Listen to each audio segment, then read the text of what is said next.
دا کتاب مې لوستونو مخې ته مې یوه قصه راغله، ما ویل چې تاسو سره یې هم شریکه کړم. ډېره د عبرت ډکه قصه ده. خلیفه مامون چې و هغه ډېر یو عزتمند سړی و، خوش اخلاقه سړی و. یوه ورځ یې خپل غلام ته آواز وکړ، نو غلام یې چې ډېر د غوسې په حالت کې داخل شو، ویل هر وخت چغې وهي یا غلام یا غلام یا غلام. غلام به چېرته ډوډۍ نه خوري، چېرته څښل به نه کوي. دې وخت کې چې دی خلیفه خپل سر لاندې کړ او د مجلس کې چې کوم خلک ناست وو نو هغوی دا فکر وکړ چې اوس به دا وژني، ځکه چې د خلیفه مخکې د مشر مخکې یو غلام دومره بد اخلاقي کوي.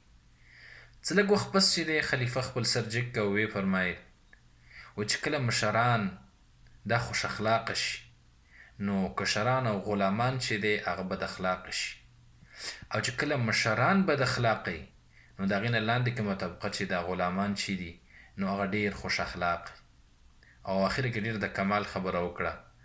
وایي موږ چې دی خپل اخلاق دې دپاره نه خرابو چې زموږ د کشرانو یا زموږ د غلامانو اخلاق ښه شي، او د غلام ته چې دی بخښنه وکړه.